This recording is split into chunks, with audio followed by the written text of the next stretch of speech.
दोस्तों जिस तरह गांधी जी को फादर ऑफ नेशन कहा जाता है, क्या आपको पता है फादर ऑफ ई रिक्शा कैसे कहा जाता है? दोस्तों 2010 में ई रिक्शा स्टार्ट नहीं हुआ था। ई रिक्शा भारत में 1990 से स्टार्ट है। क्या दोस्तों आपको पता है कि 2014 में ई रिक्शा को बैन कर दिया गया था? या दोस्तों क्या आपको पता है कि भारत का पहला ई रिक्शा कंपनी कौन सी? और अगर इनमें से एक भी चीज़ आपको नहीं पता तो ये वीडियो आपको ज़रूर देखनी चाहिए, क्योंकि दोस्तों इस वीडियो में हम 1990 से लेकर आज की डेट 2023 तक आपको क्या क्या ई रिक्शा के साथ हुआ, पूरी ई रिक्शा की कहानी बताएंगे।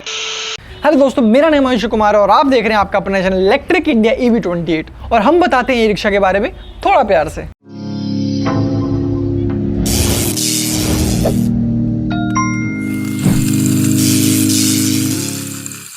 दोस्तों वैसे तो ई रिक्शा का इतिहास काफ़ी बड़ा है और काफ़ी पुराना है, लेकिन हमें सिर्फ अभी इंडिया के बारे में बात करेंगे। इंडिया में कब से? तो दोस्तों इंडिया में निम्भर एग्रीकल्चर रिसर्च इंस्टीट्यूट में पहली बार 1990 में ई रिक्शा के डिज़ाइन बनाने की सोची, तो वहाँ से ई रिक्शा की भारत में शुरुआत हुई। फास्ट फॉरवर्ड करें 2008 में, तो 2008 में दोस्तों ई रिक्शा प्रॉपर दिखने शुरू नहीं हुआ था। अगर मैं बात करूं तो कहीं जुगाड़ से कोई रिक्शा बैटरी लगा के चल रहा था, कोई जुगाड़ू काम हो रहा था, प्रॉपर काम नहीं हो रहा था। दोस्तों 3 साल अब आगे जाते हैं तो 2011 में शेरा इलेक्ट्रिक ऑटो के जो फाउंडर हैं विजय कपूर जी, उन्होंने भारत में पहली बार मयूरी कंपनी का इलेक्ट्रिक ई रिक्शा चलवाया और इसलिए विजय कपूर जी को फादर ऑफ ई रिक्शा भी कहा जाता है। तो हाँ दोस्तों, भारत का पहला ई रिक्शा मयूरी है। अब एक साल और आगे जाते हैं 2012 में, तो गवर्नमेंट स्टैट्स के हिसाब से 1 लाख लोग ई रिक्शा चला के अपना रोजगार चला रहे हैं, अपना परिवार चला रहे थे। दोस्तों 2 साल और आगे जाएं तो 2014 में ई रिक्शा बैन कर दिया गया। 31 जुलाई 2014 को ई रिक्शा बैन कर दिया गया। कहा जाता है कि रिक्शा बैन करने का रीज़न एक्सीडेंट था, एक्सीडेंट हो गया था, उसके बाद ई रिक्शा बैन कर दिया गया हाई कोर्ट के द्वारा। अब सोचिए दोस्तों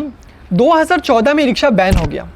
2014 में रिक्शा लगभग, जब 2012 में 1 लाख लोग चला रहे थे, तो जाहिर सी बात है लगभग मैं कहूँगा 1.5 लाख तो लोग 2014 तक चला रहे होंगे। अब 1.5 लाख लोगों का जॉब चली गई, परिवार कैसे चलाएंगे? एक साथ 1.5 लाख लोग हैं अनएम्प्लॉयड हो गए। लेकिन फिर भी क्योंकि उन्होंने रिक्शा खरीद लिया था, रिक्शा कुछ तो करना था, तो वो चलाते रहे अपने रिक्शा। लोकल एरिया में जहाँ पे पुलिस नहीं देती वहाँ पे ई रिक्शा अपना चलाते रहे। लेकिन फिर भी डर है, पुलिस वाले देख लेंगे तो कितना बड़ा चालान मांग लेंगे, कितना मांग लेंगे। कोई माँ बाप नहीं है, कोई कुछ नहीं, कितना पैसा मांग लें, ई रिक्शा तोड़ दें, कोई कुछ पूछने वाला नहीं है। तो बहुत सारी बहुत सारी परेशानियों का सामना करना पड़ा। 2014 से लेकर कुछ महीनों तक, कुछ सालों, 1 साल, लगभग 1 साल की बात करूँगा तो 1 साल तक आपका आंदोलन चला ई रिक्शा के लिए चलाने। जैसे ही रिक्शा बैन तब से लेकर आंदोलन चला, स्ट्राइक हुई, हड़ताल हुई, जंतर मंतर पर प्रदर्शन हुए, बहुत सारी चीज़ें हुई और आखिरकार 2014 में सरकार बदली और बीजेपी की सरकार आई और बीजेपी की सरकार में ट्रांसपोर्ट मिनिस्टर नितिन गडकरी जी ने पहली बार ई रिक्शा को मोटर व्हीकल एक्ट में डाला और 2015 में ई रिक्शा का पहला ई रिक्शा रजिस्ट्रेशन हुआ दिल्ली में, जिसका नंबर था DL0001 और DL0002।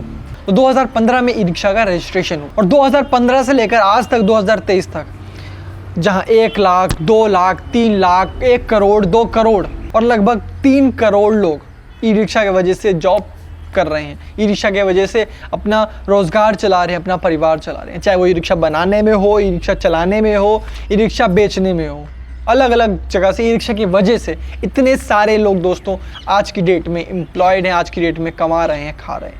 दोस्तों वापस थोड़ा सा पीछे जाते हैं तो 2014-15 तक जो ई रिक्शा चल रहा था पूरा चाइना से आ रहा था, सारे पार्ट्स चाइना से आ रहे थे, बन के भी चाइना से आ रहा था, यहाँ पर बेचा जा रहा था। लेकिन आज की डेट में जो ई रिक्शा कंपनी बना रही है रिक्शा, वो 80 से 90% ई रिक्शा इंडिया में ही बन रहा है।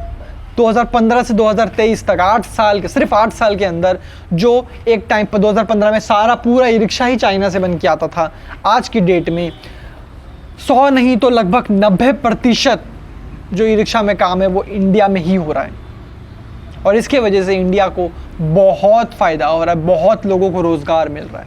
बात करें पहला ई रिक्शा, तो मैंने आपको मयूरी बता दिया। पहला ई ऑटो की बात करें तो महिंद्रा कंपनी थी जिन्होंने पहला ई ऑटो, इलेक्ट्रिक में ऑटो लाए।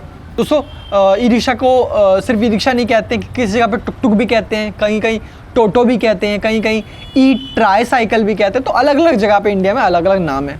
तो दोस्तों ये थी 1990 से लेकर 2023 तक की ई रिक्शा की कहानी।